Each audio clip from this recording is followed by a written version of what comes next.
When someone dies in America, people usually bring flowers. В Америке есть такой обычай, когда человек умирает, люди приносят цветы.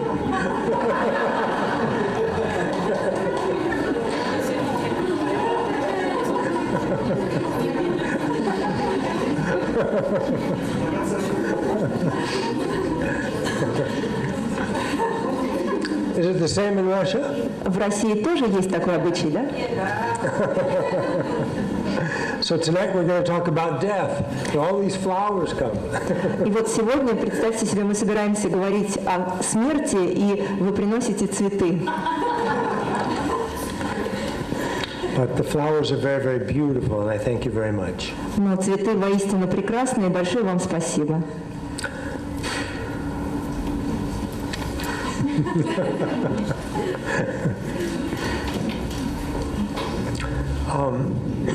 Yes. Let me first say a few kind of okay. Buddhists think a lot about their own death. Вначале я хотел бы сказать, что буддисты очень много думают о собственной смерти. Now you might think this is rather morbid and macabre and dark and shadowy. И, вероятно, на первый взгляд это может показаться мрачным, печальным, грустным. But it's not. Но это не так. It's done for a particular reason. Мы делаем это по вполне определенной причине. It's done to remind ourselves that our lives are impermanent. Буддисты думают о смерти, чтобы напомнить себе о непостоянстве жизни. That in fact, one day we're going to die. Потому что на самом деле однажды наступит день, когда мы умрем. We usually kind of forget that. Как правило, мы об этом стараемся забыть. And we kind of think a little bit like an adolescent. I'm immortal, I'm not going to die. Maybe he or she will die, but not me. Нам присуще такое мышление, как подросткам, которые считают, что, возможно, он или она, конечно, умрут, но не я. Я-то бессмертен. We kind of forget the fact that we're mortal and we're actually going to die. Мы забываем о том факте, что мы все смертны и однажды умрем. And so Buddhists like to remind themselves of that fact, that in fact I'm going to die. И буддисты стараются напоминать себе о том, что это действительно факт, что все мы когда-то умрем. And not only am I going to die, but I don't have any idea when that's going to happen. Но также здесь важно помнить не только о том, что мы умрем, но также и о том, что мы никто не знаем, когда это наступит. It could happen tonight. Это может случиться сегодня. And some people will die tonight. И, несомненно, сегодня кто-то умрет. And most people that die, the day of their death, they're not aware they're going to die that day. Most people. И большинство из тех людей, которые умрут сегодня, они не знали о том, что это произойдет именно сегодня. So Buddhists are trying to remind themselves that in fact they're going to die, could be tonight. Итак, буддисты напоминают себе о том, что однажды они умрут, и это может случиться даже сегодня. So therefore, let's make the most of it. И поэтому, осознавая, что мы смертны и можем умереть даже сегодня, давайте постараемся как можно больше сделать в своей жизни. Let's have a party. Можно, например, думать так: давайте веселиться. We have flowers. Смотрите, у нас есть цветы. Someone asked the musicians to come. Можем музыкантов пригласить. We'll clear the chairs. Уберем все стулья. And we'll dance. И потанцуем. We'll have a party. Устроим вечеринку. I'm half joking. Я шучу, но только наполовину. What we'll do is we'll do those things that are really important to us. Мы с вами займемся тем, что действительно важно для каждого из нас. You know, we often procrastinate. Потому что зачастую мы откладываем важные вещи на потом. We know what's important to us in our life. We know that. Мы все более-менее представляем себе, что важно для каждого из нас в жизни. And we often put it off. Но стараемся отложить это на потом. I'll do it tomorrow. Мы говорим себе: лучше я сделаю это завтра. Tomorrow. или послезавтра. So this recognition of the fact that we're going to die tries to help us do the important things, the things that are important to us, do them today. И вот это напоминание себе о том, что мы когда-нибудь умрем, помогает нам делать важные вещи, не откладывая их на потом, делать их сегодня. And if we live this way, и если мы будем жить подобным образом, when we actually die, то когда придет действительно момент we смерти, won't have any regrets. нам будет не о чем сожалеть. Many people, when they die, they have so many regrets of what they wanted to do but never did.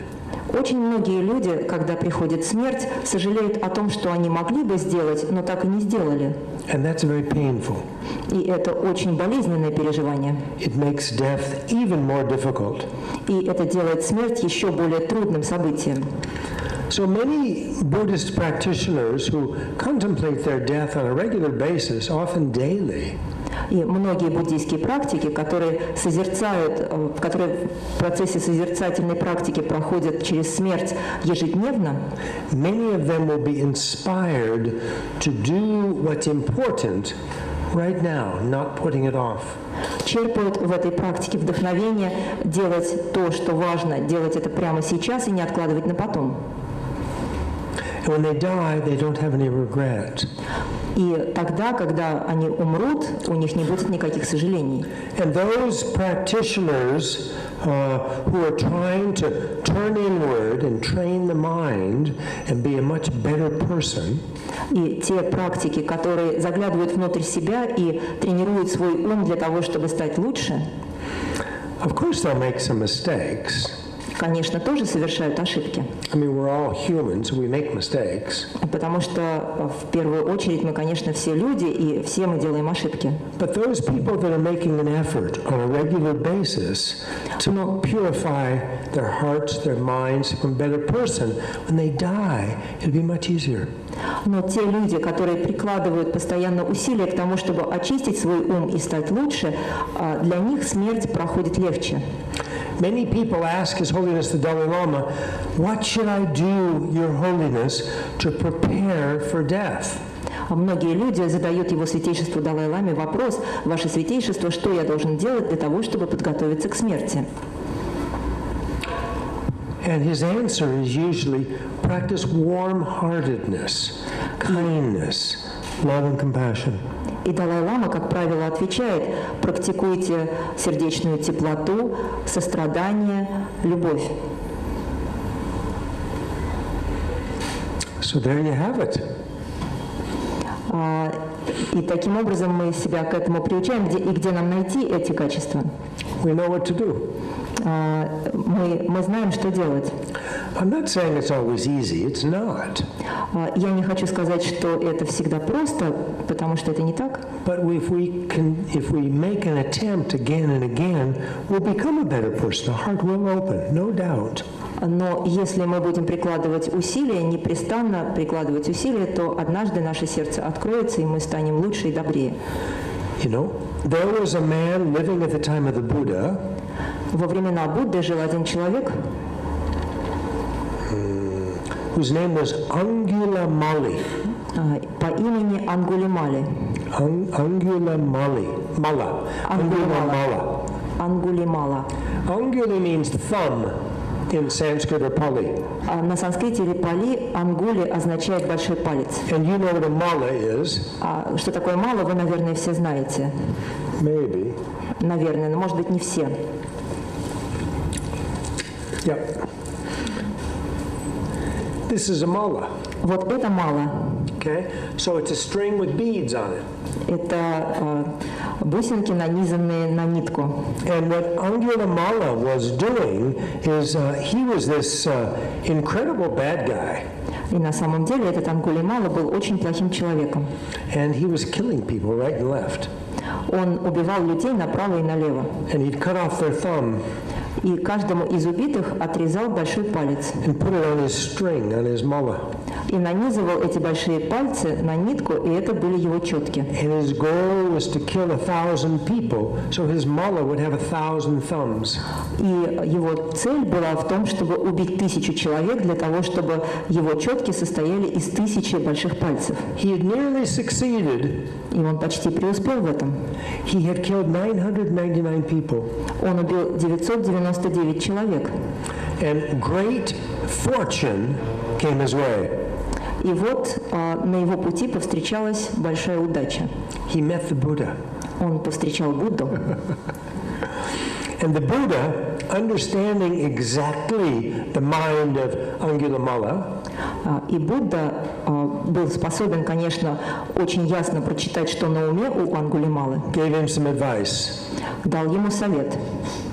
He said, kill your mother.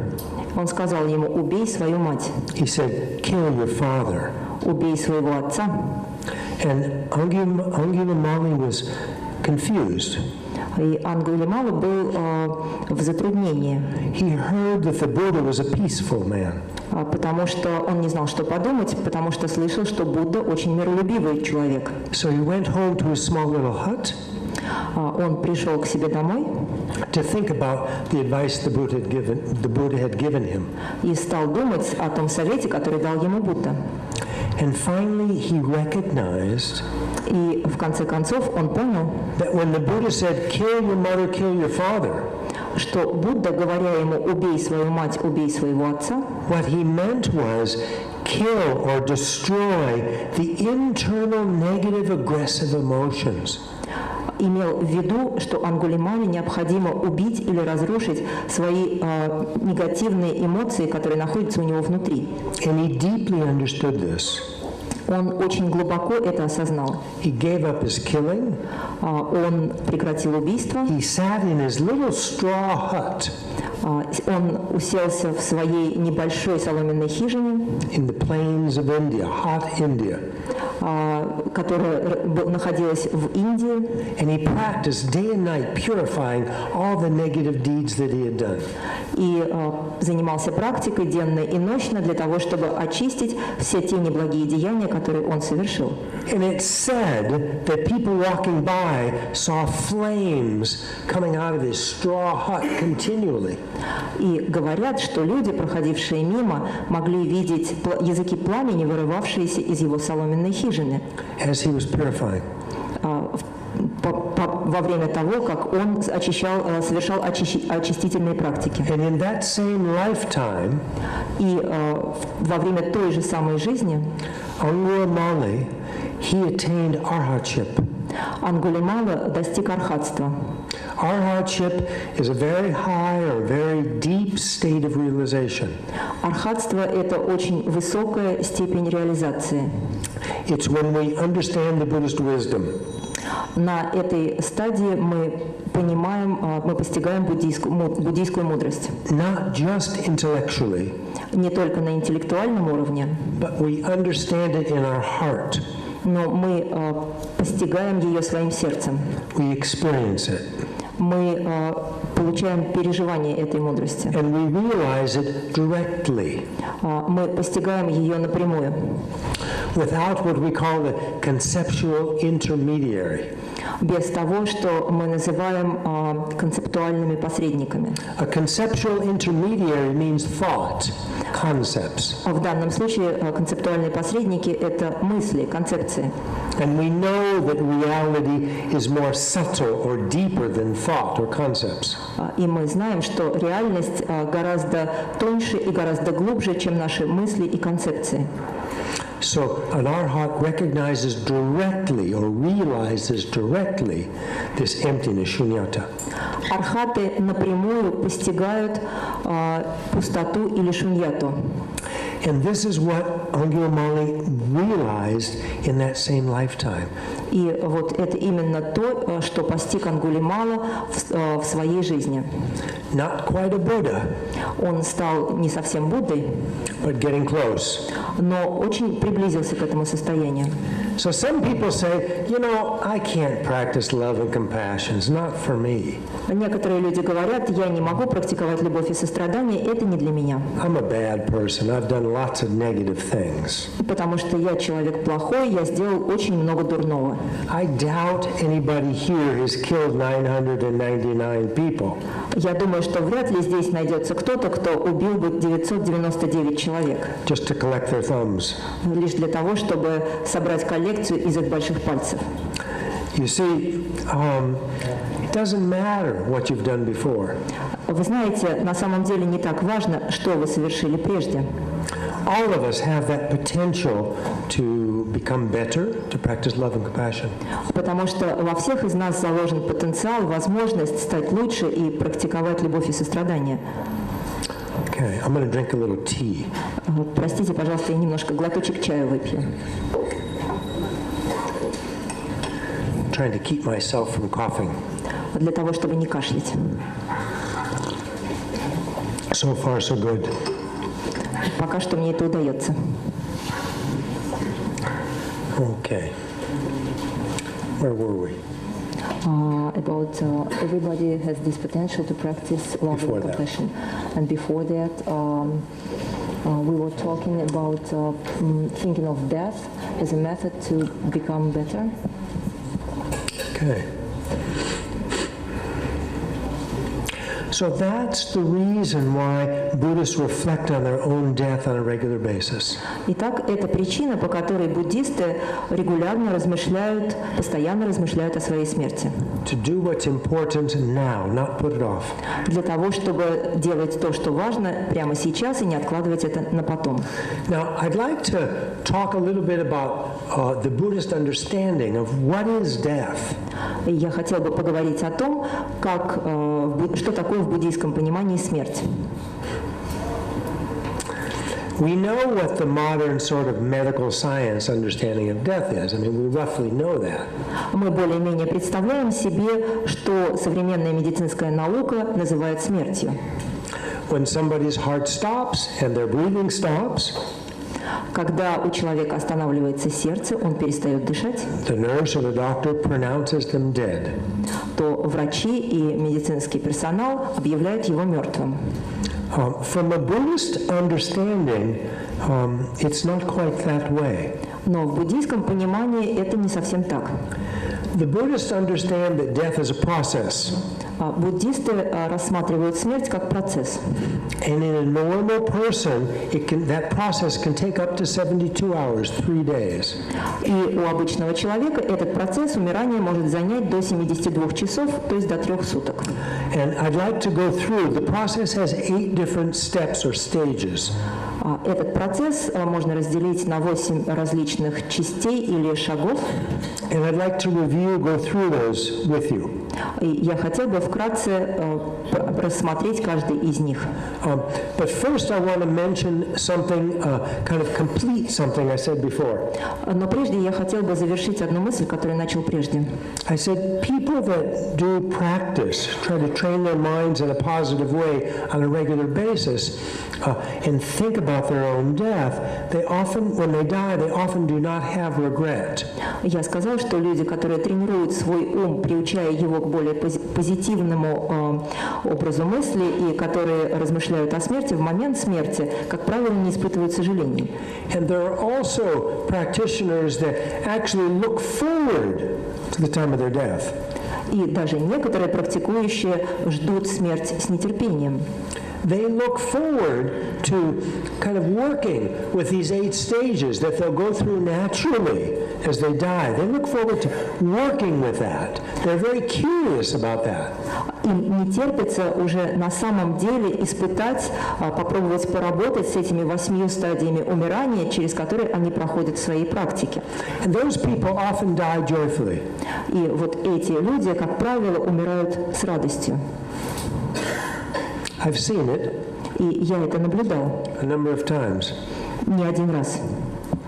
Okay, so let's go through the 8 stages. Let's explain what this process of death is according to the Buddhist understanding. Итак, давайте рассмотрим эти 8 этапов, посмотрим, как буддизм объясняет 8 этапов смерти. So the first 4 of the 8 stages, the body is starting to weaken. На первых 4 этапах умирания тело становится слабее. Different aspects of the physical body will weaken through these 4 stages. На протяжении этих 4 этапов различные аспекты, присущие нашему физическому телу, ослабевают. And for the first 4 stages, there'll be both some external signs as well as some internal signs. И на этих первых 4 стадиях будут наблюдаться как внешние, так и внутренние признаки. So the first stage is when the solidity part of the body weakens. И на первом этапе ослабевает аспект твердости нашего тела, все, что связано с твердостью. The power of the physical, of the solid elements of the body, the bones, the muscles, like this. Ослабевает энергия всех твердых, плотных частей нашего тела, таких как мышцы, кости и так далее. Lose their power. Они утрачивают свою энергию. The internal sign is like a mirage. А внутренние признаки, что происходит внутри, это похоже на мираж. So the person experiences kind of like a vision. Человек переживает что-то похожее на видение. And this happens naturally. Это происходит естественным способом. Because death is a natural process. Потому что смерть – это естественный процесс. At that first stage, the external signs are the person becomes very, very weak. И на этом этапе внешний признак таков, что человек становится очень слабым. Sometimes they can't even lift their arm. Человек не может поднять руку. Maybe not their eyebrow, their eyelid. Не может открыть глаза. The second stage is when the liquid elements of the body lose their strength, their power. На втором этапе все элементы тела, связанные с жидкостью, утрачивают свою энергию и ослабевают. The internal sign, that like a vision that the person will experience, the person that's dying will experience, is like billowing smoke. So not just kind of wispy smoke, but billowing like. И внутренние ощущения, переживания человека, который умирает при этом, это клубы дыма. Не просто какой-то дымок вьющийся, а именно клубы дыма.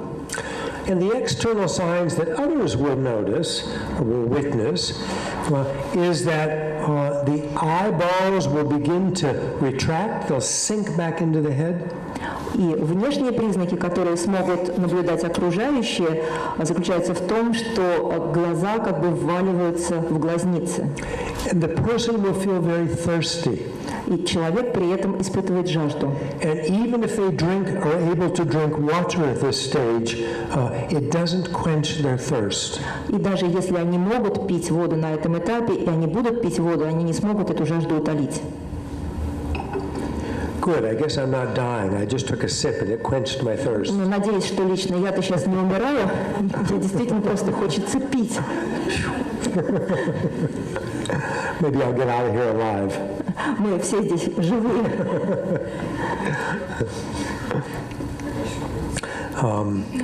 So the third stage then is when the thermodynamic. И на третьем этапе все термодинамические процессы, or the heat, или все, что связано с элементом тепла, of the body weakens or loses its strength, its power. Нашего тела ослабевает и утрачивает свою силу. We get very cold. Человеку становится очень холодно. And even if people put blankets on us, it doesn't relieve the coldness. И даже если такого человека укрыть многими одеялами, ему не станет теплее. And there are internal signs that the person will see, like a vision. И внутренние признаки этого этапа, которые человек сможет наблюдать как видение, and these will be like fireflies in a dark night. будут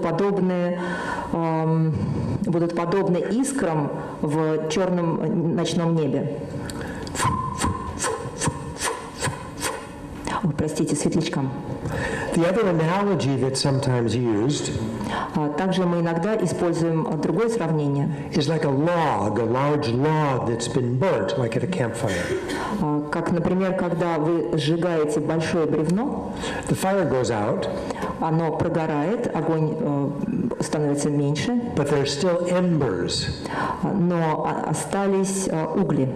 A wind comes up Налетает порыв ветра and kind of blows the embers into the air in the dark night. и сдувает с этих углей искры So again, you have like, в темноте, и тогда вот мы видим тоже что-то похожее.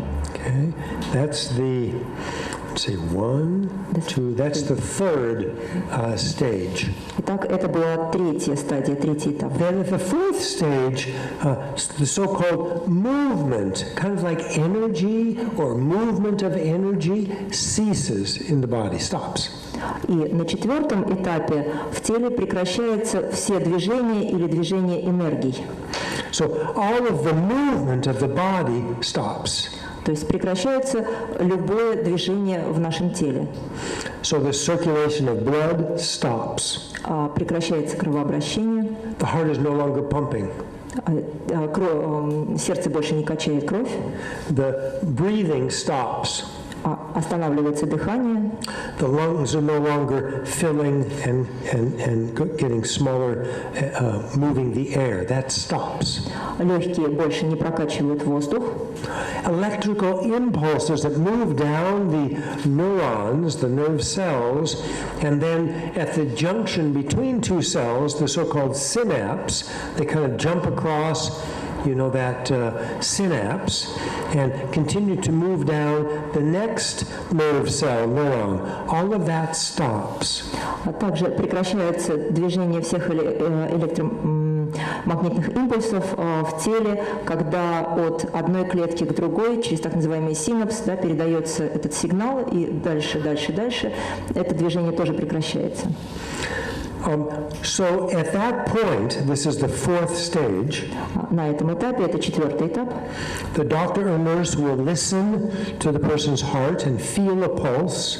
Врач или медсестра выслушает сердце пациента, пощупает пульс And will hear no heartbeat и не услышит сердцебиение, and feel no pulse.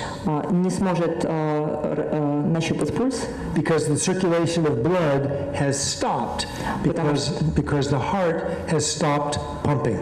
потому что кровообращение прекратилось в силу того, что сердце перестало биться. Then they will put a stethoscope on the chest, in the front and back, И тогда они попробуют поставить дефибрилляторы.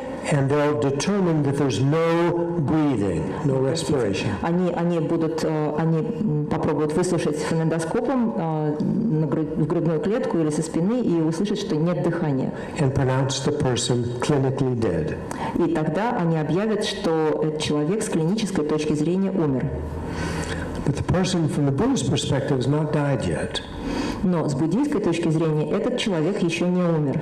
Sometimes, not usually, but sometimes they'll also do an electroencephalograph to measure the electrical activity in the cortex, the outer part of the brain.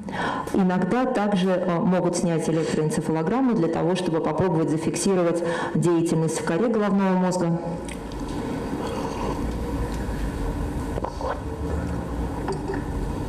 And if they do, there'll be no electrical activity in the cortex of the brain, flat line.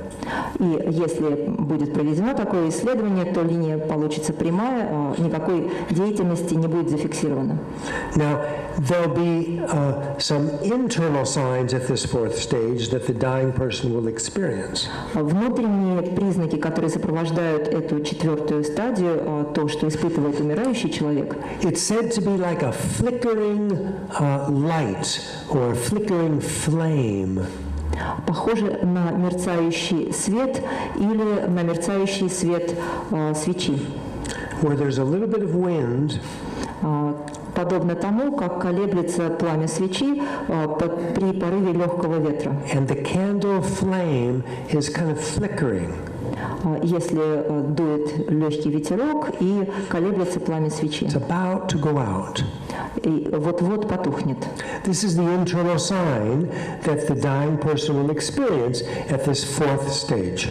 Вот такое внутреннее переживание будет испытывать человек на 4-м этапе умирания. Then the next 4 stages, Следующие 4 этапа, 5, 6, 7, 8, 5, 6, 7 и 8, the mind will get more and more subtle. на этих этапах ум будет становиться все тоньше и тоньше. So in the 5th stage, На 5-м этапе the mind goes from what we call kind of ordinary, gross, conceptual thinking mind that goes, da da da, da da da, da da da, da da, this chatter. ум от такого обыденного, грубого, концептуального состояния, на котором присутствуют мысли, которые постоянно друг с другом вот так вот беседуют. Anybody ever have chatter in their mind? У кого-нибудь бывает такое, что в мозгу, в уме происходит такая болтовня? Raise your hands. Поднимите руку. Yeah, pretty much everybody. Да, Almost everybody. пожалуй, у всех, наверное.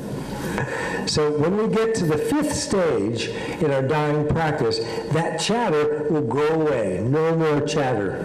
Итак, когда мы достигаем 5-й стадии в нашей практике, вот эта болтовня прекращается. And the first of the 4 very subtle minds will manifest. И проявляется первый из 4 тонких уровней ума. So the person will experience this kind of like internal vision. Человек будет испытывать что-то похожее на внутреннее видение. And this one is called whiteness. И это видение называют белым проявлением.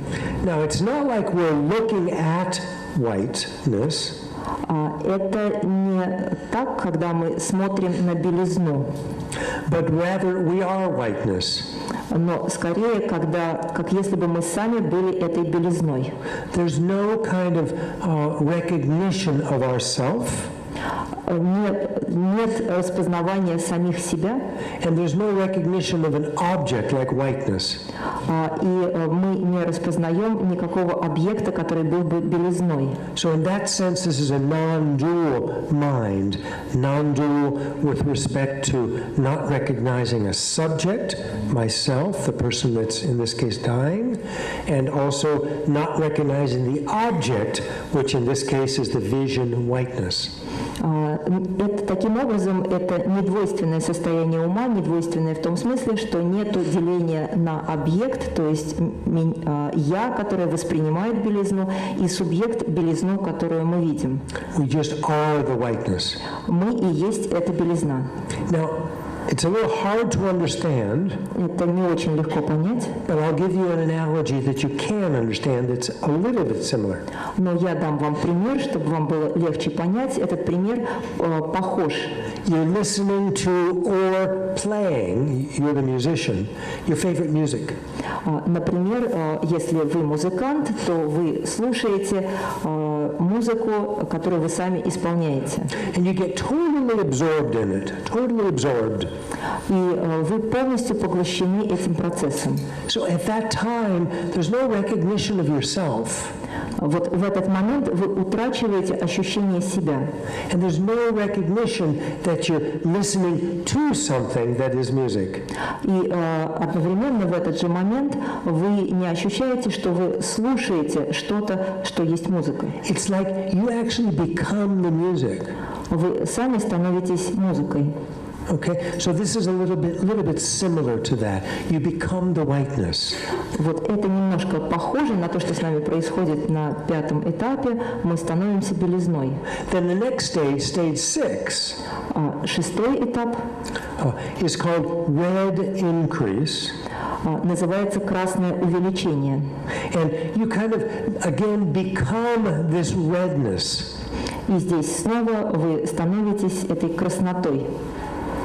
And then the seventh stage is called black near attainment. Седьмой этап называется «черное почти достижение». And it's kind of a pitch dark. Это полная темнота. And you kind of become that pitch darkness. И вы сами становитесь такой темнотой. And it's said that you actually, for a moment, like faint. That is, your mind gets so subtle. It's almost like fainting.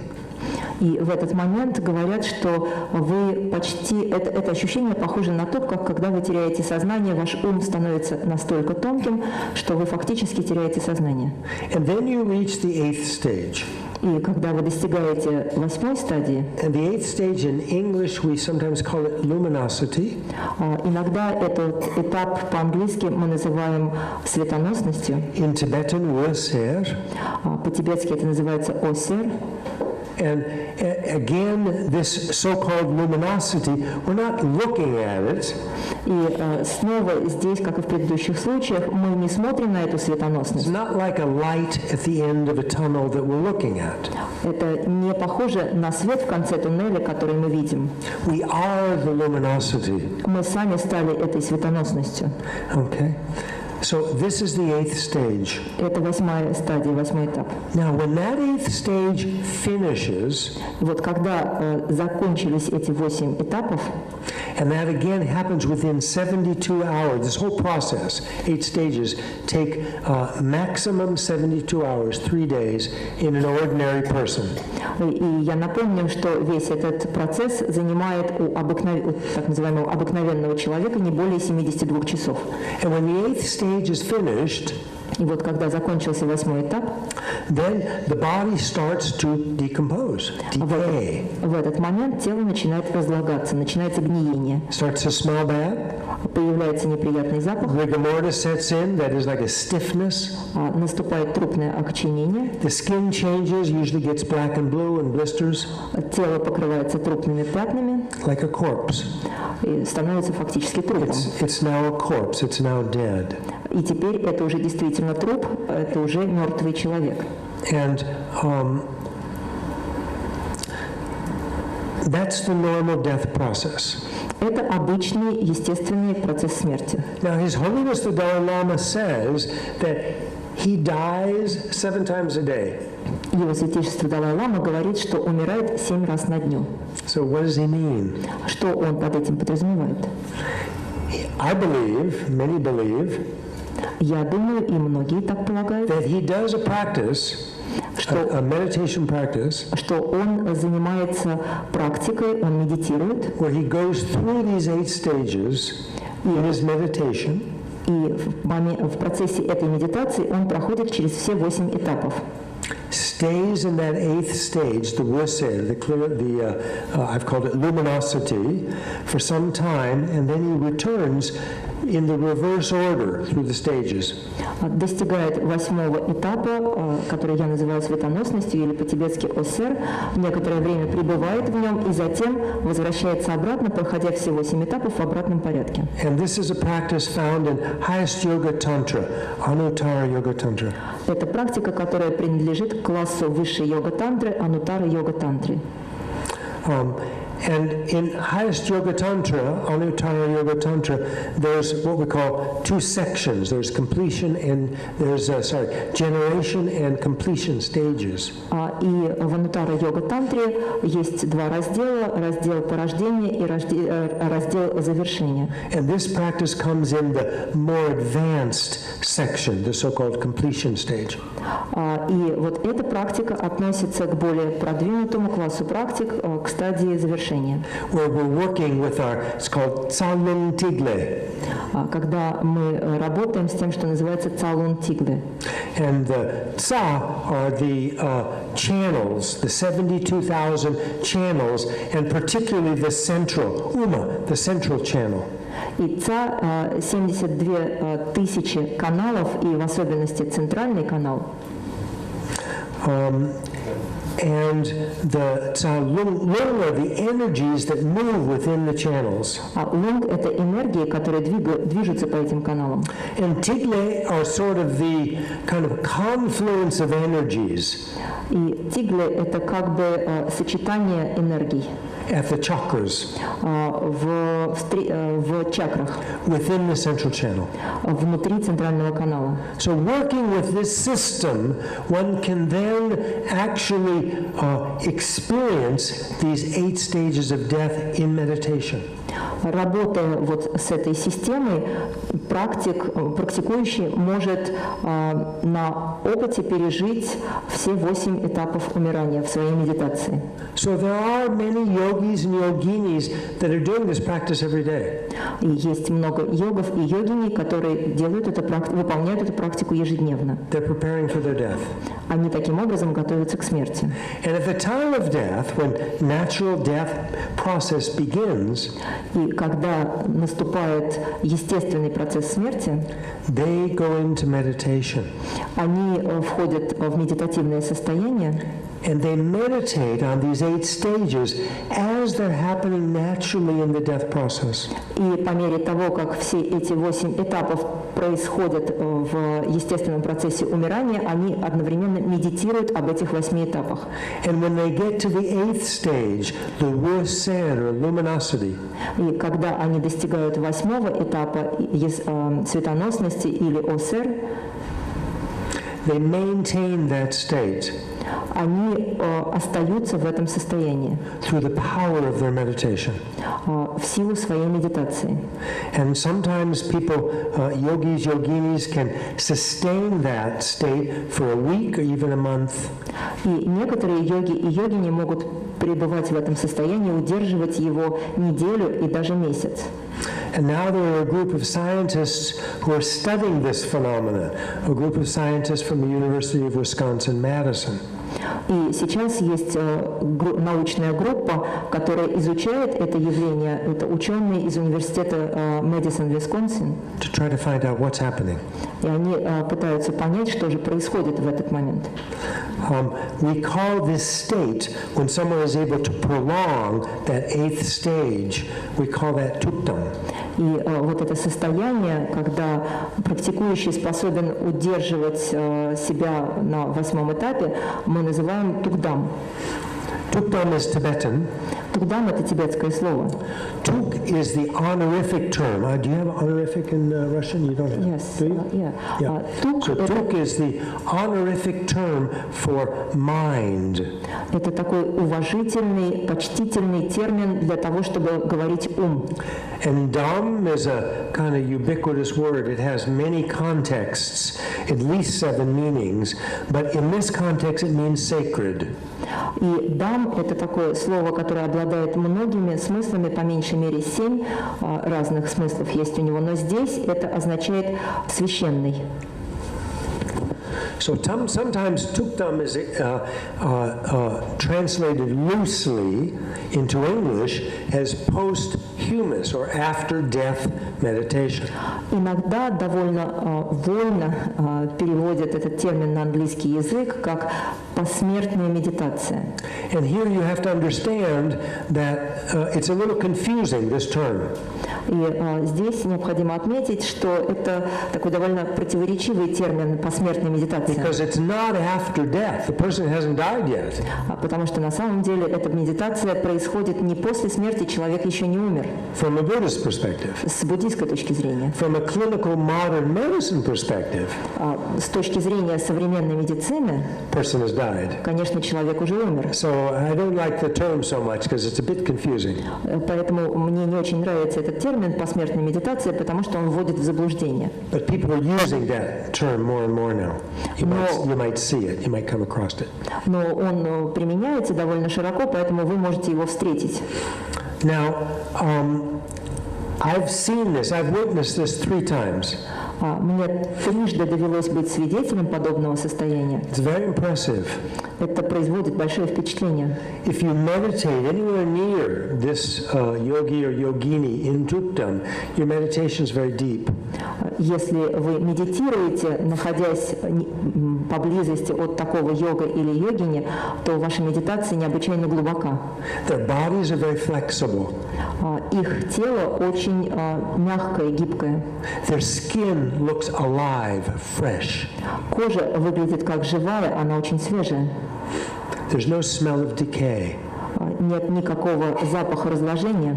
Sometimes there's almost a hint of kind of a flowery or fruity smell. Иногда даже можно почувствовать такой легкий фруктовый или цветочный запах. And when these great practitioners actually finish their meditation, И когда вот эти практикующие заканчивают свою медитацию, so the 8th stage is now complete, когда завершается 8-й этап, they actually die.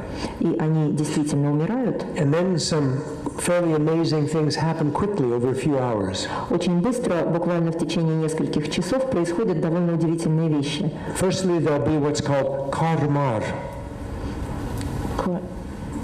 Да, прежде всего происходит то, что называется Karmar.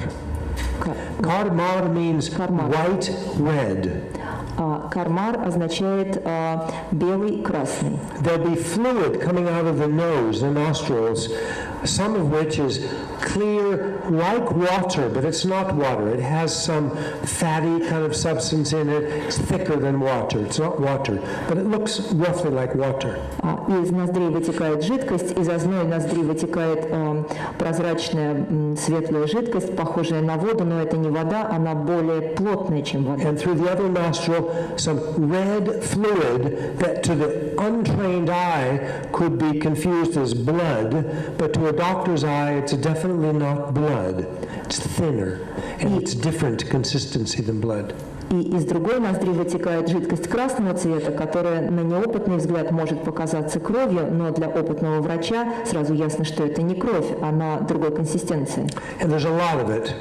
И этой жидкости вытекает очень много. What I've seen, it fills this cup. Когда я наблюдал этот случай, жидкости вытекло примерно, чтобы наполнить вот такую чашку. Pretty quickly, maybe within, I don't know, a half an hour or less. Это происходит очень быстро, может быть, за полчаса и даже меньше. And then the body starts to turn like a corpse. А затем тело начинает превращаться в труп. There starts to be a decay smell. Появляется запах разложения. The limbs become stiff and rigor mortis. Члены окоченевают, наступает трупное окоченение. The skin often develops these huge, massive blisters in black and blue. Кожа надувается и покрывается трупными пятнами. And looks and smells and feels like a dead corpse. Extremely different than what had been there for weeks or even a month. И тело начинает выглядеть и пахнуть как настоящий труп, и это разительно отличается от того, как оно выглядело на протяжении предыдущих недель или месяца. Now, in the literature, there are cases that are described of people that stayed longer than a month in this tuktam. Есть зафиксированные в письменных источниках случаи, когда люди оставались в этом состоянии тугдам больше, чем месяц. And what's written is that about specific individuals historically, in the not so distant past, even in the last 100 years. И что пишут об этих людях, и, кстати, это не так давно все происходило в последние 100 лет. Their bodies start to shrink. Пишут, что их тела начинали потихонечку сжиматься. And eventually all that's left are hair and nails. И в конечном итоге они ужимались до тех пор, пока не оставались лишь одни ногти и волосы от этого тела. No hair in my case. В моем случае не осталось бы и волос. And their robes or their clothing. Ну и, конечно же, оставалась одежда. And there are arcing rainbows in the sky, arcing rainbows. И в небе появлялись радуги. Sometimes for days or weeks. Иногда эти радуги оставались несколько дней или недель. That everybody can see. И все могут их наблюдать. And it's said that in this even deeper state of tuktam, и говорят, что в этом еще более глубоком состоянии тугдам slowly the gross physical body is transformed completely. Постепенно грубое физическое тело полностью преображается into rainbow-like energy. И преображается в энергию, подобную радуге. Of these arcing rainbows seen in the sky. И это и есть те самые радуги, которые люди могут видеть в небе. So this, I've not seen this, Это я сам лично не видел. but there are many reports of this. Но это описано, зафиксировано в письменных текстах. Reports by, monastic people who don't lie, who take a vow not to lie. И об этом пишут монахи, которые взяли на себя обет никогда не говорить неправды. There is in Ulaanbaatar an interesting statue, an interesting, I don't know what to call it, an interesting body. В Улан-Баторе есть интересная статуя, или даже я не знаю, как точнее это назвать, скажем, интересное тело, объект. The Bokh Lama, the Jetsun Dampo Rinpoche, the one that just passed this year or last year, his predecessor's main teacher. Бог Лама – это учитель Jetsun Dampo Rinpoche, который недавно Богдагегена. Yes. Да, его учитель Богдагегена, который недавно ушел из жизни. And they have him his body is sitting in meditation. Его тело сидит в позе для медитации. And it's the size of a child. И оно размером с ребенка.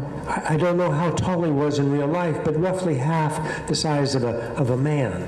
Не знаю, насколько высоким он был в жизни, но это вот тело, оно, наверное, в 2 раза меньше. And they say that he actually started to shrink. И говорят, что это тело, оно продолжает уменьшаться. And stayed during his meditation in Tukdam. И оно уменьшалось в процессе медитации Тугдам. And I saw this body. You can see it in the museum, one of the museums in Ulaanbaatar. И это тело я видел в одном из музеев Улан-Батора. So this is just a very different perspective about death. Вы видите, что это совсем другой взгляд на смерть. And it's a very different approach to death. И также это совершенно другой подход к смерти. It's one that doesn't really have fear. Здесь нет никакого страха. And if one is really well versed in the practice, it actually has joy. И даже если человек действительно достиг какого-то прогресса в практике, он может испытывать радость от этого. Okay. So I think what I'm going to do is we'll shift. Сейчас мы немножечко изменим. Just to listen to me talk gets a little boring. Поменяем ход нашей встречи. Вместо того, чтобы слушать меня, это, наверное, скучновато. So let's do a meditation. Давайте попробуем помедитировать. And then we'll have some time for some questions also, okay? А после мы обязательно оставим время для того, чтобы задать вопросы.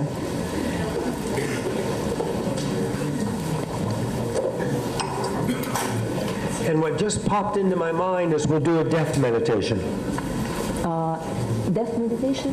И вот я сейчас подумал, что, пожалуй, мы с вами помедитируем о смерти. Хорошо?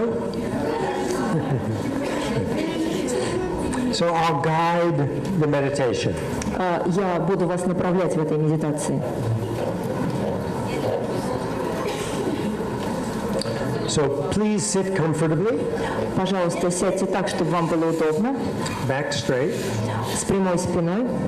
If you like, you can put your hands in your lap with the left hand palm up.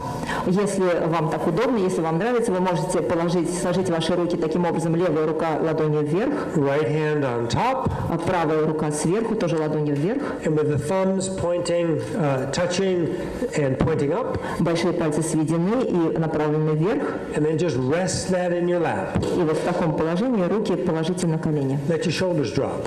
Опустите плечи, расправьте их и опустите. Become comfortable.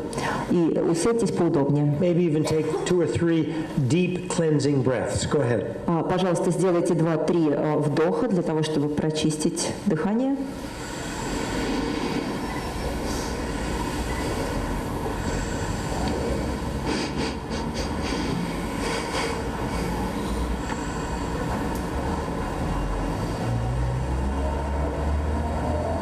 Good. Хорошо. Now we're going to imagine we're actually on our deathbed. Давайте представим себе, что мы находимся на смертном ложе. We've said goodbye to our family and friends. Мы попрощались с родными и близкими. And we start to go more inward. И мы все больше уходим в себя. We're slowly losing touch with the external environment. Постепенно мы все более утрачиваем связь с внешним миром. So firstly, our solidity element, the solid elements of our body, become very, very weak, lose their power. И постепенно все твердые элементы нашего тела утрачивают энергию, ослабевают. Our eye faculty, our eye function, our vision starts to weaken. Ослабевает наша способность видеть. And we experience internally a vision.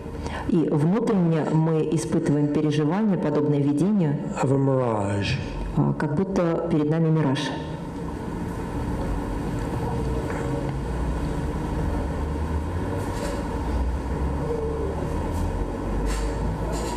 You can keep your eyes open or closed.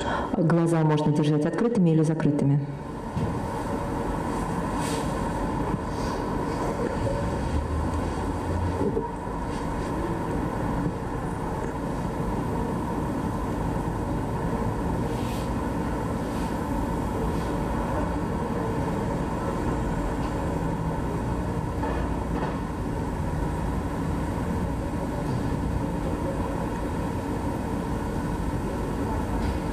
And this is the first stage of 8 stages of death.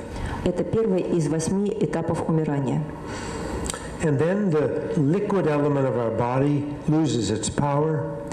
Затем элемент жидкости нашего тела также утрачивает силу. We become very thirsty and our eyes sink into the back of our heads. Мы испытываем жажду, и глаза наши вваливаются в глазницы. And we experience an internal vision. И перед вами может появиться внутреннее видение of billowing white smoke. Белого клубящегося дыма. Like coming out of a smokestack, but white in color. Который идет из дымовой трубы и белого цвета.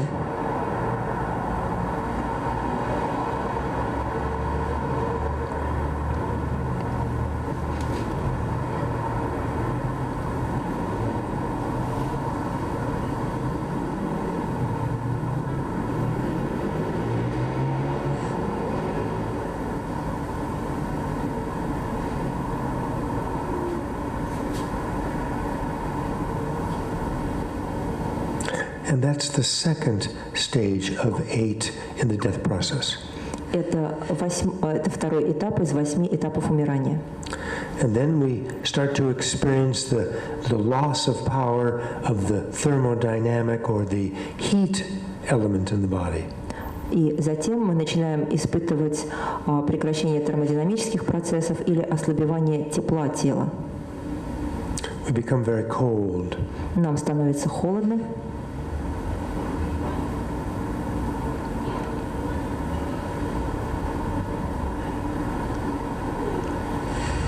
And we have an internal vision. И внутреннее видение. We have a vision of flickering fireflies in the dark night. Подобно светлячкам или искрам на фоне темного неба.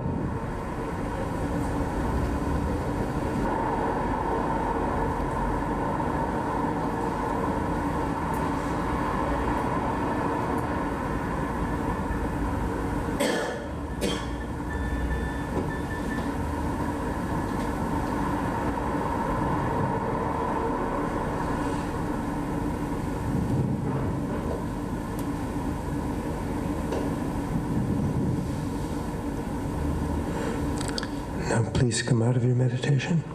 Пожалуйста, заканчивайте медитацию.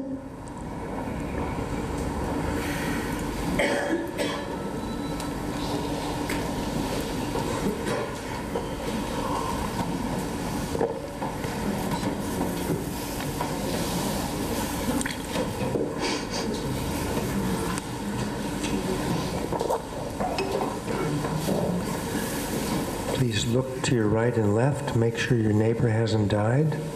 Пожалуйста, посмотрите направо, налево, чтобы убедиться, что ваши соседи действительно живы еще. Everybody still with us? что они все еще с нами. Хорошо.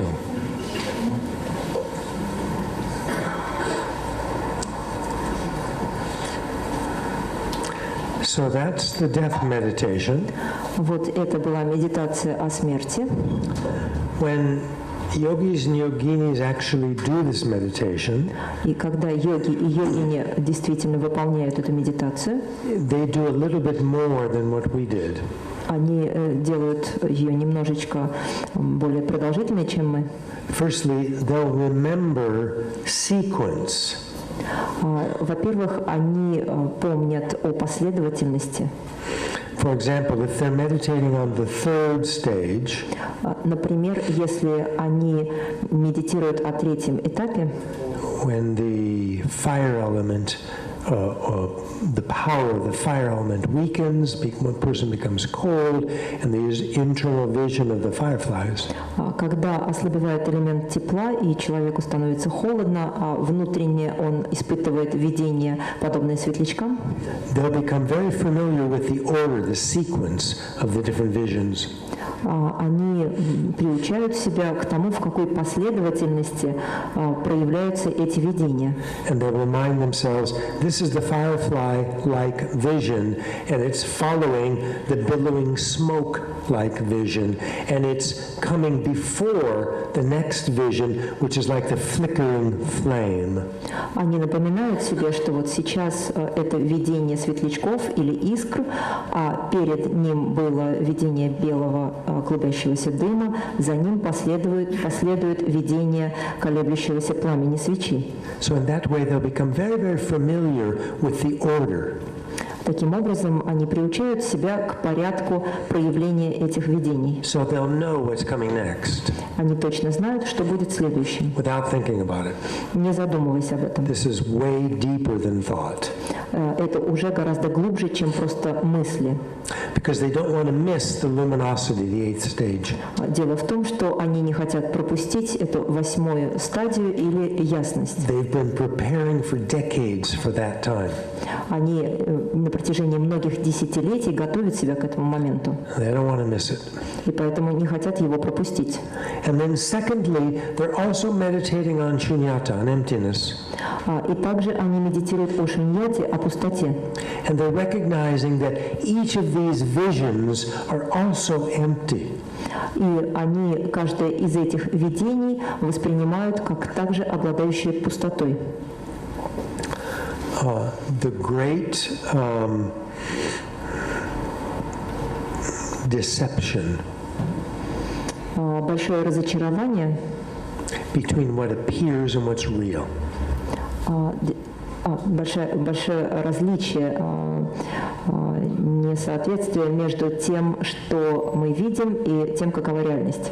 So they have a deep, non-conceptual understanding, realization that even these visions are not real. Они обладают глубоким неконцептуальным постижением, позволяющим им видеть даже эти видения как пустые. Now, if one is able to stay in this tuktam for a very long time, И если практикующий способен оставаться в состоянии тугдам длительное время, in fact, indefinitely, на самом деле бесконечно долго, so that one doesn't finish it, то есть этот практикующий не заканчивает медитацию, then what happens? то что тогда происходит? What do you think? Raise your hand if you think you may know what happens. Поднимите, пожалуйста, руку, если вы считаете, что знаете, что тогда происходит.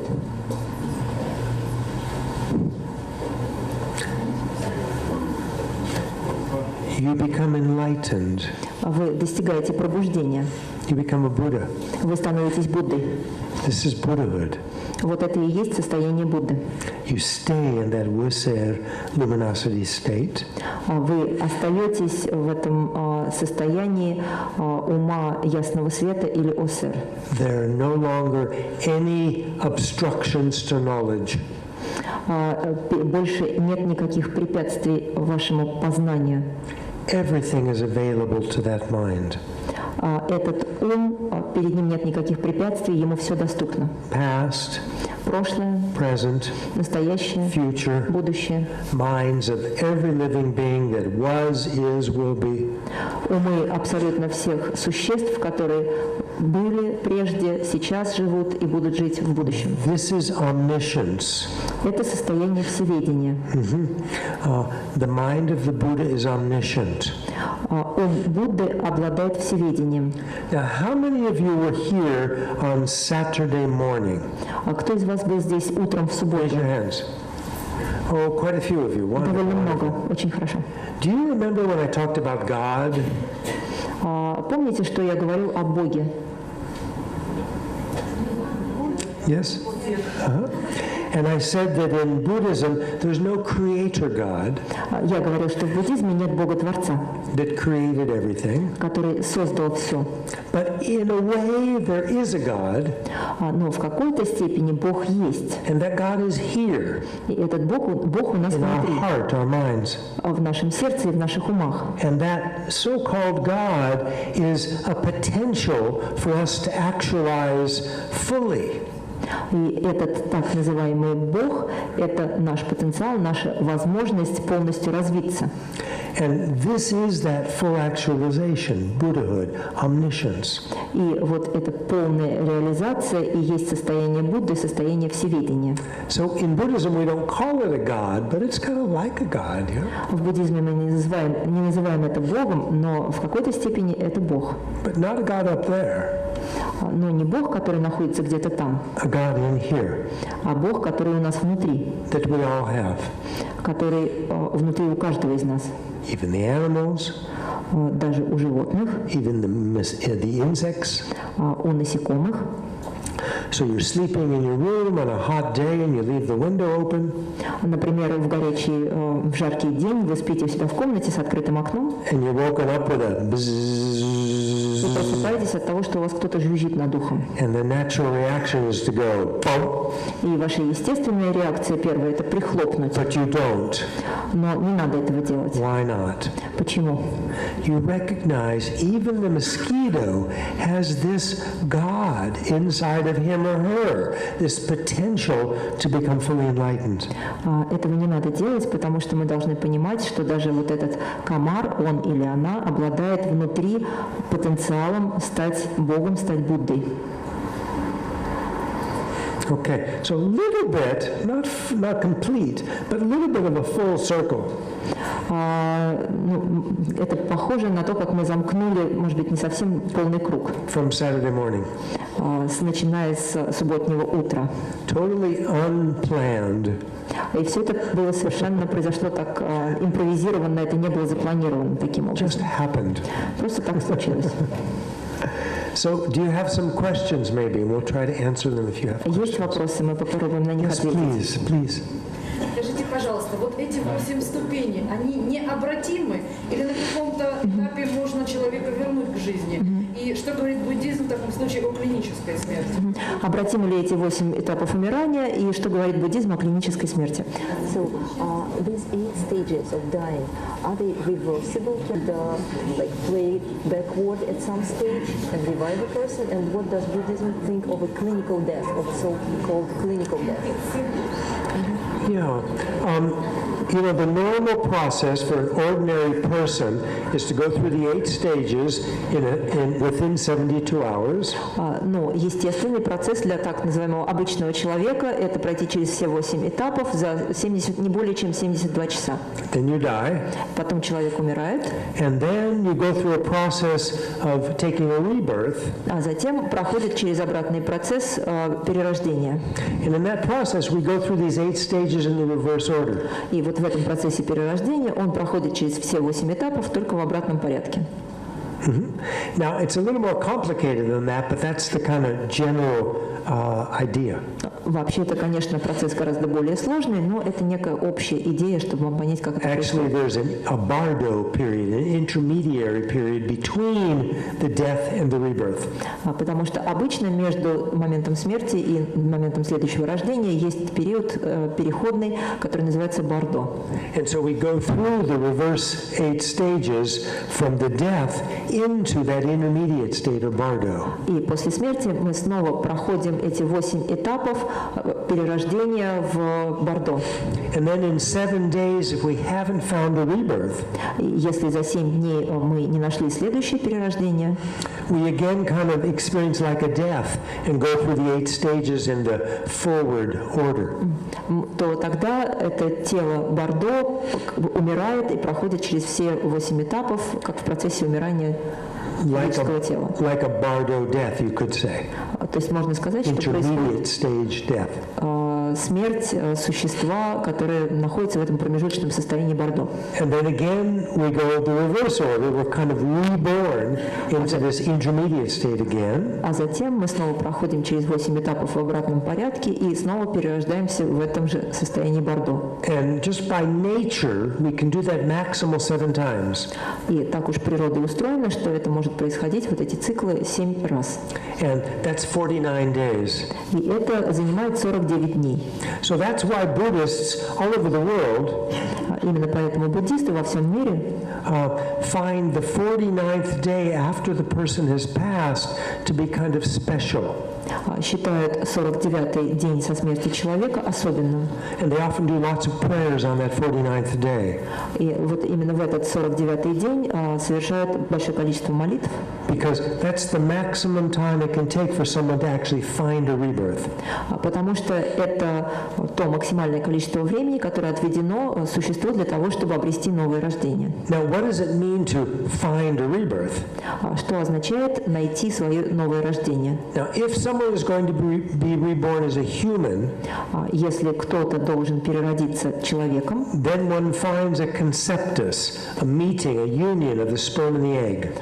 то он должен найти подходящий момент зачатия, когда встречается сперматозоид и яйцеклетка, And one's mind enters that union of the sperm and the egg. и тогда его ум как бы входит вот в эту совокупность сперматозоида и яйцеклетки. And that's what we call rebirth. И вот это мы называем перерождением. And at that point, the person will again go in the reverse order through the 8 stages. И в этот момент это существо снова проходит все 8 этапов в обратном порядке. And part of that will correspond to embryology. И частично это совпадает с процессами, которые происходят с эмбрионом. The first 4 stages, which in the reverse order are the last 4, okay? 1, 2, 3, 4. Stages 1, 2, 3, 4. И первые 4 этапа, которые в обратном порядке являются первыми, да, 1, 2, 3, 4. In the reverse order will be 4, 3, 2, 1. В обратном порядке они, значит, пойдут 4, 3, 2, 1. So embryologically we'll develop the systems for movement, kinetic energy, circulation, so heart, lungs, nervous system. И таким образом у эмбриона на этих этапах развиваются системы, которые позволяют двигаться энергиям разным, да, дальше развиваются какие-то органы тела и так далее. And then, the kind of heat of the system. Дальше развивается система, которая обеспечивает элемент тепла в теле. All the liquids, the blood and the spinal fluid, everything. Все жидкости в теле, кровь, спинномозговая жидкость и так далее. And then all the solid physical elements, the bones and the muscles, all these things will develop. И затем все плотные элементы нашего тела, кости, мышцы и так далее тоже развиваются на этом этапе. And that actually follows quite closely with our modern understanding of embryology. И все эти процессы, они в целом соответствуют представлениям современной эмбриологии. So I think the Buddhists feel that the modern medical model of clinical death is a bit too gross. It doesn't take into account the mind. С точки зрения буддистов, представление современной медицины о клинической смерти довольно грубое, поскольку оно не принимает во внимание ум. Thank you. Спасибо. Thank you. Yes, please. Здравствуйте. Вопрос касается смерти. Я считаю, что когда тело, получается, умирает, то и умирают все клетки мозга, то есть те, которые осознают, что ты человек, что ты помнишь будущее, прошлое. И то есть, когда проходит наше ментальное тело через 4 степени умирания, что именно, что за частица это все осознает. длинный свет, красный. То есть, когда умерли все, So when we are going through the dying process, when all the grosser levels When you're going through what? dying, the process of death, all the grosser levels they stop, right? The brain and everything. What is actually percepting all these visions or experiencing all these visions on the last 4 stages? Yeah. In Buddhism, we believe that there's a body and a mind. В буддизме мы считаем, что существует тело и существует ум. And that's why the Buddhists don't believe in the modern medical clinical death understanding. И поэтому буддизм не согласен с современным пониманием о клинической смерти. Because it does not take into account these subtle minds. Потому как это представление клинической смерти не принимает во внимание более тонкие состояния ума. So it's the mind itself То есть ум сам по себе that's experiencing these visions. и есть то, что испытывает эти переживания, эти видения. In the absence of brain activity. И отсутствие какой бы то ни было мозговой деятельности. So this is one of the very exciting parts of this Tukdam research. То есть воспринимает в отсутствие какой бы то ни было мозговой деятельности. И вот это очень важная часть изучения научного состояния Tukdam. Because most brain scientists, probably almost all, do not believe that there's a mind that's separate from the brain.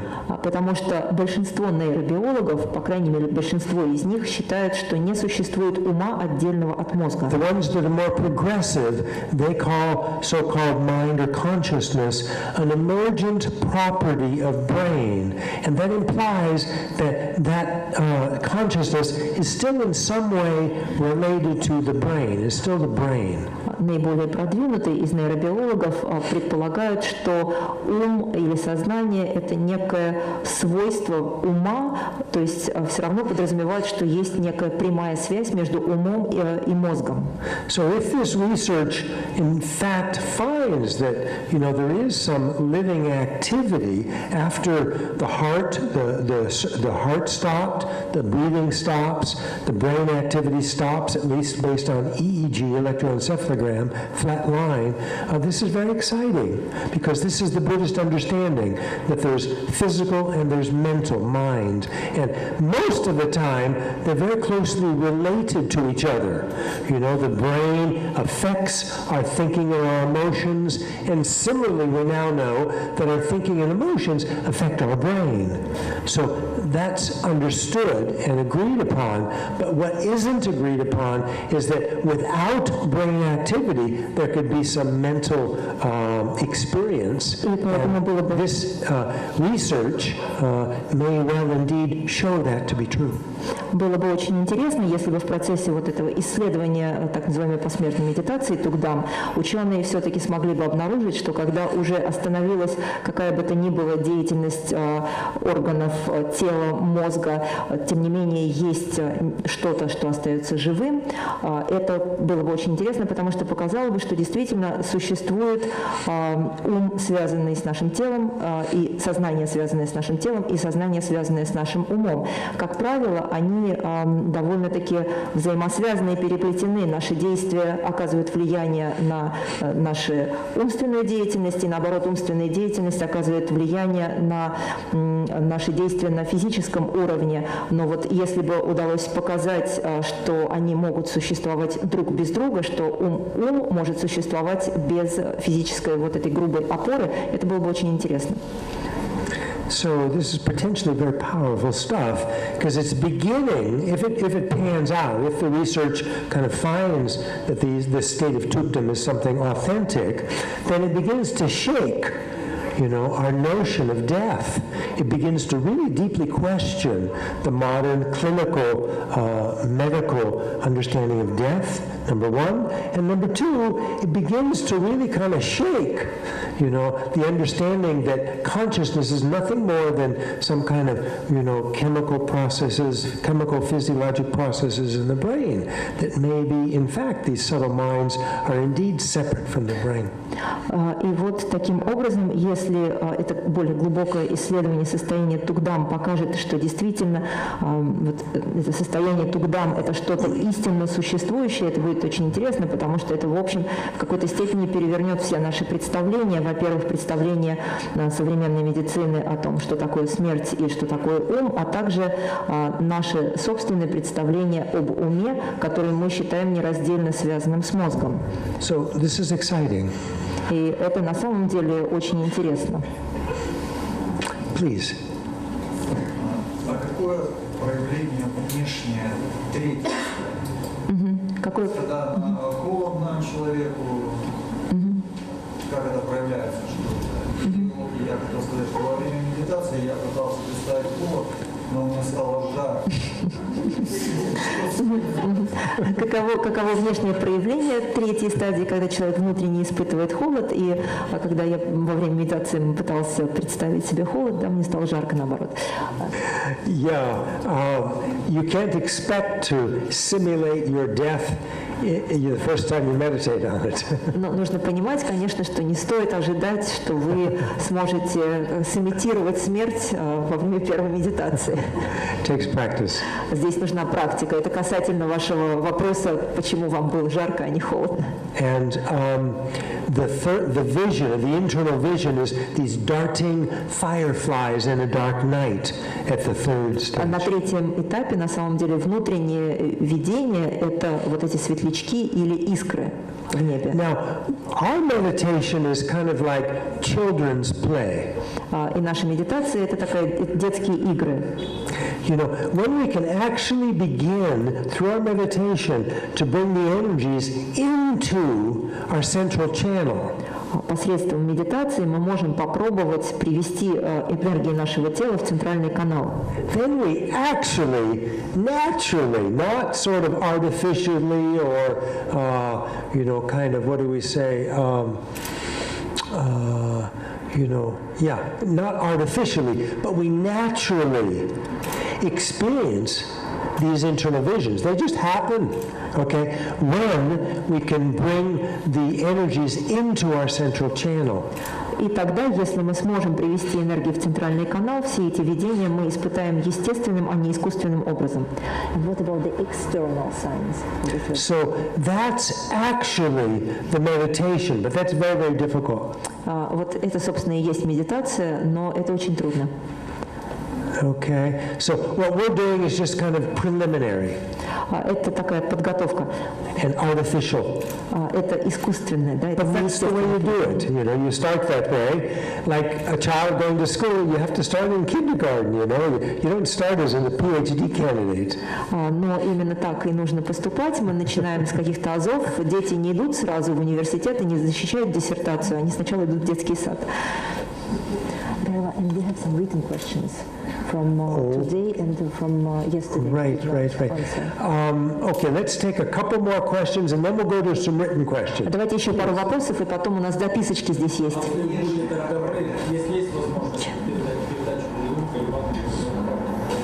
Can you please give the transmission to this practice? If possible. No, it's not possible, sorry. К сожалению, нельзя дать передачу. When? Why?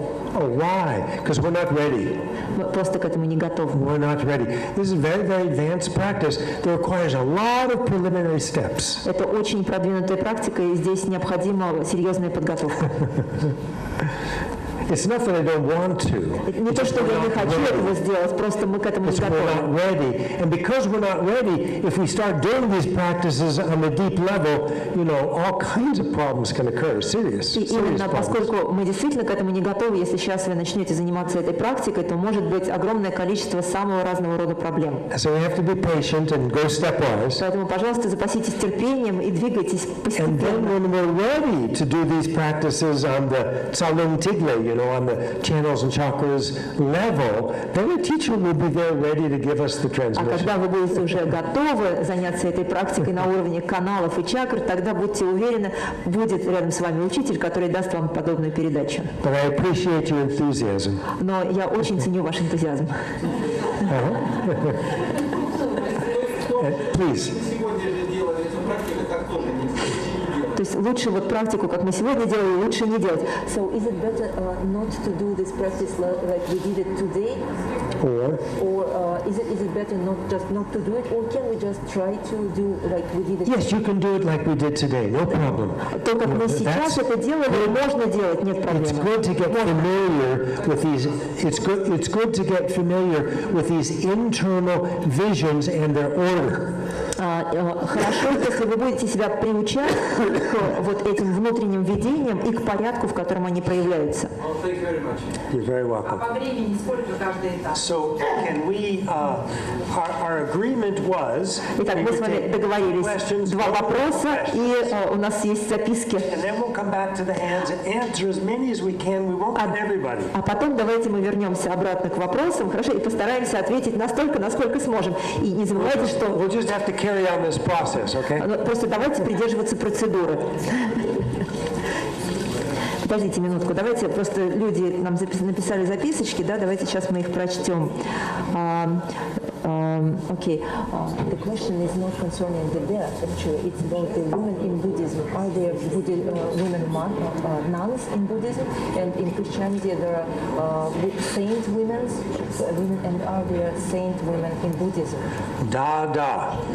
Итак, вопрос был о женщинах в буддизме. Есть ли женщины-монахини? В христианстве есть женщины-святые? Есть ли такие в буддизме? И вот ответ.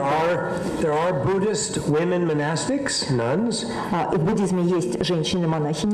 Some of them have been saints. И некоторые из них были святыми.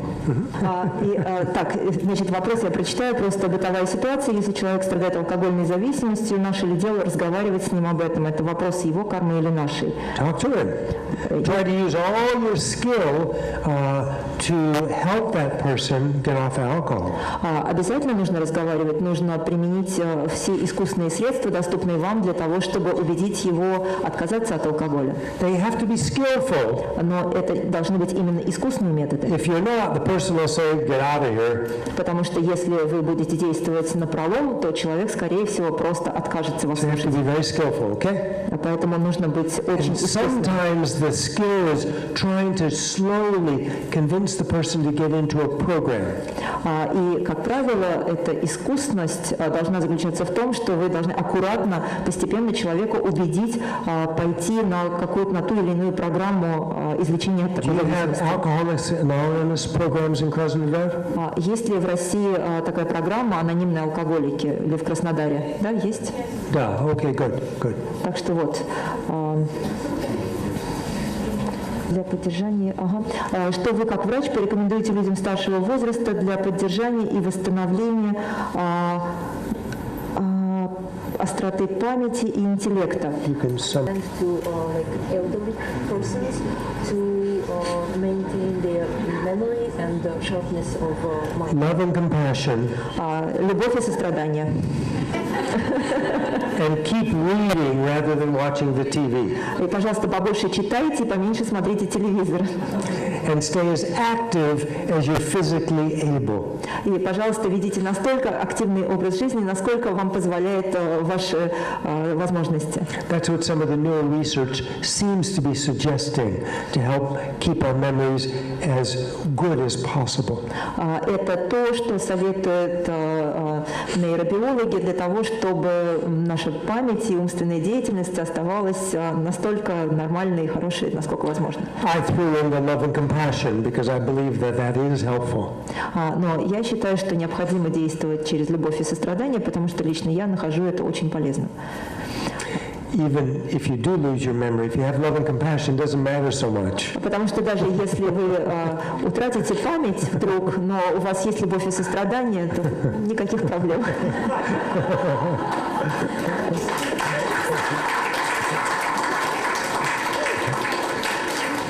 Такой вопрос, можно ли в медитации задавать какие-то вопросы о насущных проблемах, и можно ли доверять тому ответу, который вы получите? Internally, and then receive an answer, and then you rely on this answer. Yeah, usually we don't do our meditation because of some question or problem in our life. как правило, медитацией мы не занимаемся, потому что у нас какие-то проблемы или вопросы в жизни. Но when we meditate, sometimes just naturally answers to our questions arise, just naturally. Во время медитации иногда совсем просто естественным образом вдруг появляется ответ на наши вопросы. Now, if the answers don't arise, please don't fall into the trap and say, "Oh, terrible meditation." А если вдруг не появляется такого ответа, да, пожалуйста, не попадайтесь в эту ловушку и не думайте, что это медитация в этом виновата. Человеком и как соблюсти баланс между трудом и отдыхом.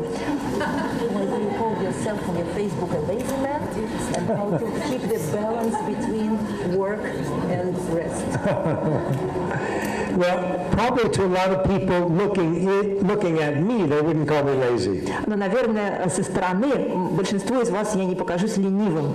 But if I compare myself to some of the very great beings, I'm lazy. Но если я буду сравнивать себя с высокореализованными существами, то, конечно, я ленивый.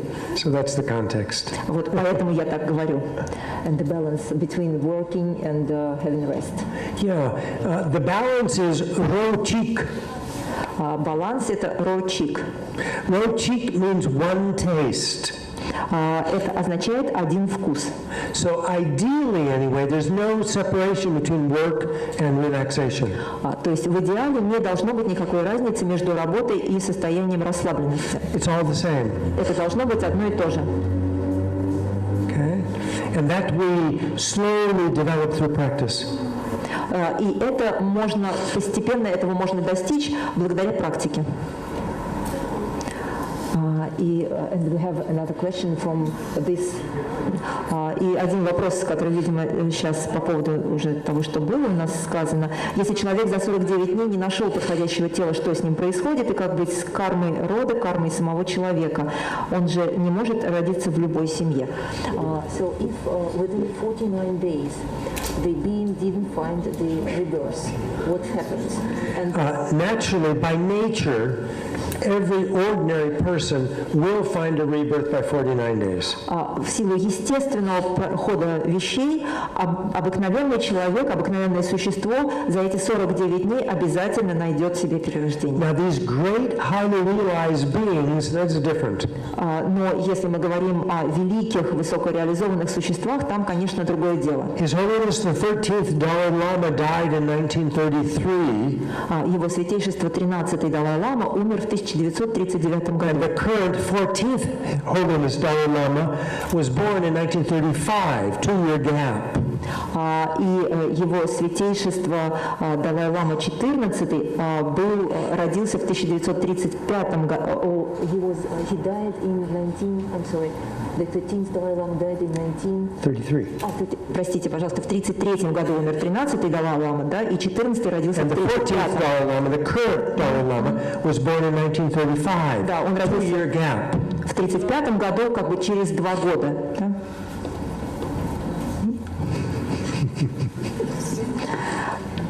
And what about the karma of a family or a community? So, and they, okay, you already answered this question. Я думаю, тогда уже мы So we finished our written questions. Let's maybe take we have a few more minutes for a couple questions from you. И давайте теперь еще вопросы. Yes, please. That hand went. Foo! Сразу взлетела рука. А у меня вопрос, можно ли как-то помочь человеку, который не практиковал сам, но только в момент смерти, как медитировать рядом с ним? Можно ли помочь? When they're dying. when they are dying. Yeah. Love and compassion. Очень любовь и сострадание. Sit with them. Можно просто сидеть рядом. You don't have to do anything. Не нужно ничего делать. Keep your heart open. Просто, чтобы ваше сердце было открыто. If you intuitively feel it would be beneficial, touch them a little bit. Give them some warmth. Если I mean, emotional warmth. Если вы интуитивно почувствуете, что это будет хорошо, правильно, вы можете прикоснуться для того, чтобы человек почувствовал эмоциональную теплоту. You could even remind them, if you know them, you could remind them of some wonderful things that they did during their life. И если этот близко знакомый вам человек, то вы можете напомнить ему или ей о том, что он или она сделал хорошего в этой жизни. Tell them not to worry, Можете сказать, чтобы он не that everything is беспокоился, okay. что все хорошо. You don't want to talk, if you're not sure, don't talk too much. Если вы не чувствуете уверенности в своих силах, то лучше воздержаться от того, чтобы говорить. Basically, be there with them in an open, loving space. Просто будьте рядом и создавайте атмосферу любви. It's very, very important. Это очень важно. And the person will recognize that. И человек это почувствует. They may not be able to verbalize it, Возможно, на уровне слов он никак это не выразит, but they'll recognize and appreciate it. но внутренне он это почувствует и оценит. It's a wonderful gift. Это замечательный дар. And they may in turn give you a gift. И взамен, возможно, вы тоже получите дар. You may be filled with some special feelings after that. Of course, probably some sadness. Потому что потом, впоследствии, вероятно, вас наполнит замечательное чувство. Конечно, сначала вы испытаете печаль, But also some very special feelings that may stay with you the rest of your life. но также будут какие-то очень хорошие чувства, которые останутся с вами на всю жизнь. It's a very precious time. Это очень драгоценное время. Yes, please. Скажите, пожалуйста, буддизм отрицает высшую сознательную силу, которая приносит человеку добро? И отрицает ли он отрицательную высшую силу, которая приносит человеку зло? Это первый вопрос. И если каждый наш ум воплощается, то почему население увеличивается? Можно понять, что, например, комар потом становится человеком. И в конце концов, что тогда будет теперь население? Summarize. Первое, есть ли некая высшая добрая сила и высшая злая сила, да, и потом, значит, если, соответственно, это перерождение, то почему население Земли, людское население увеличивается, да? That's correct. Да, на первый ваш вопрос, ответ таков, что буддизм не признает существование некой высшей силы. Any negativity or positivity comes from inside our hearts and our minds. Все, что происходит негативного или позитивного, все это идет изнутри нас. And what that means is the responsibility is ours. И также, что это влечет за собой, то, что ответственность также лежит на нас. To try to make that as positive and wholesome as we can. We can't always do it, but we try to make it as wholesome or positive as we can. На нас лежит ответственность, чтобы наши действия были настолько позитивными и целостными, насколько это возможно. Мы не всегда, конечно, можем быть полностью позитивными, но... So the Buddha said our life is actually in our hands, in our palms.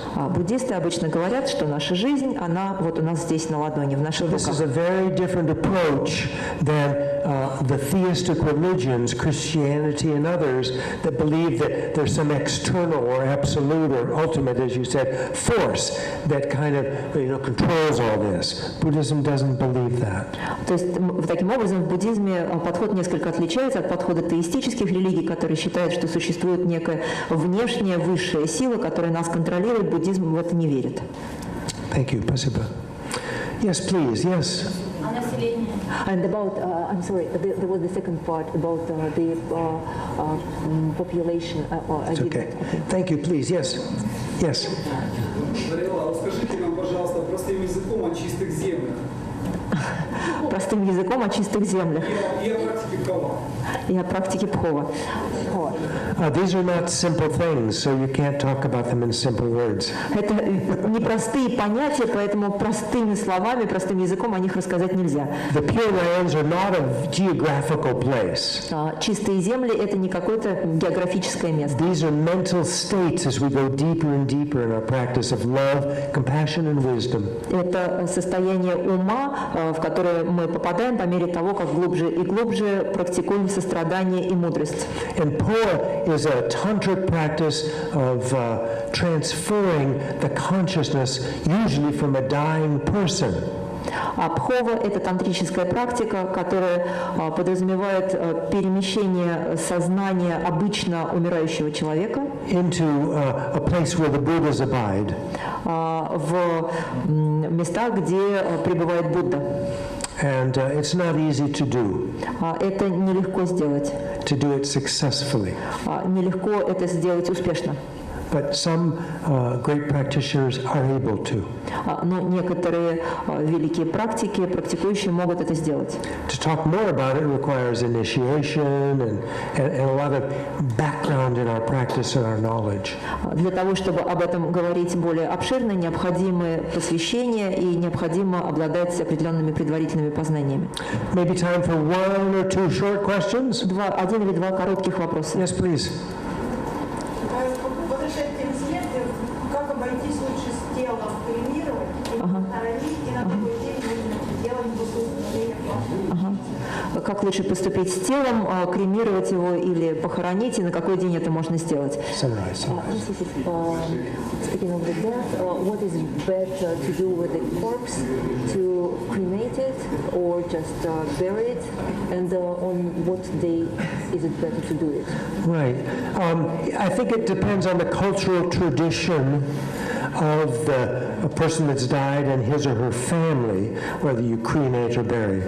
Но что касается вопроса о кремации или похоронах, то здесь зависит это скорее от традиции, в которой принадлежал человек умерший и его семья. And if you know their astrological chart, there'll be 1 or 2 days in the week that are kind of days where they have more difficulty, and conversely, there'll be 1 or 2 days where things go smoothly. If you know that information, then you can perform the cremation or the burial on that person's good days. If you don't know, not that important.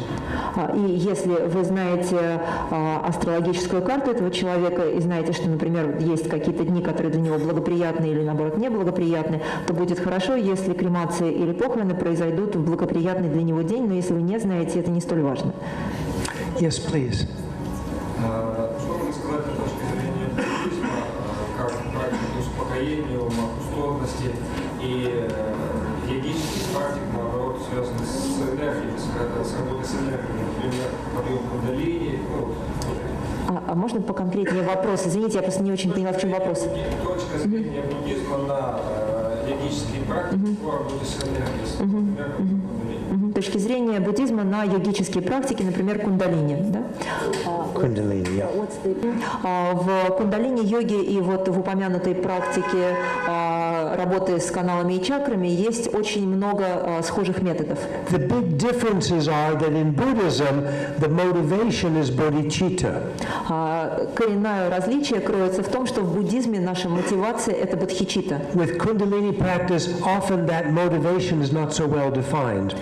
В то время как в практике кундалини мотивация не столь четко определена. Secondly, the whole practice of this kind of tsalung tigli, the channels and chakras, in the Buddhist system is done with a realization of emptiness, shunyata. In non-Buddhist practices of Kundalini, it's not. И также в буддизме вот эта практика цалунг тиглы осуществляется с опорой на реализацию пустоты. В других практиках этой опоры нет. But the actual methods of the practice overlap. Many of them are similar. Но в остальном методы этих практик, они перекрывают друг друга, они в чем-то похожи. One more question? Еще один вопрос. Maybe you're finished. Yes, please, in the back there. Thank you. Скажите, пожалуйста, как буддизм не отвечает на вопрос о создании мира, Вселенной?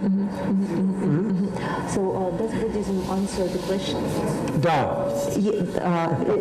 Multiple big bangs. Multiple. Была целая серия больших взрывов. Without a beginning. Но у нее не было начала.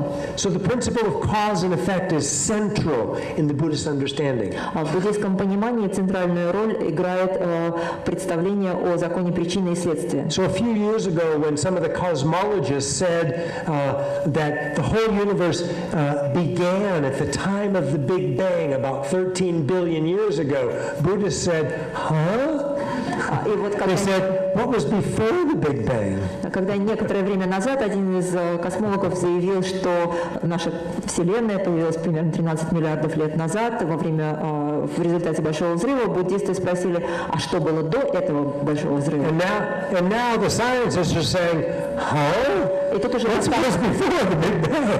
настал вопрос ученым задуматься, а что же действительно было до этого большого взрыва. And many cosmologists are now starting to, talk about multiple Big Bangs, and there are even a few that are talking about infinite Big Bangs. И тогда многие ученые начали думать о том, что существовало много больших взрывов, и даже некоторые из них считают, что, возможно, это была безначальная цепочка. So remember what I said, I don't know if you were here yesterday, but yesterday I said that Albert Einstein, who said that he was not a religious person, said that if he were ever to be religious or spiritual, he would be a Buddhist.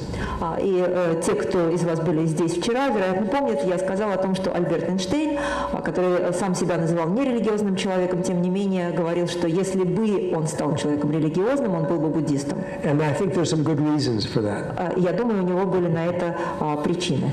There was one lady here who had a question. We'll take the last question. Здесь была женщина, которая хотела задать вопрос. Если есть еще вопрос. Please.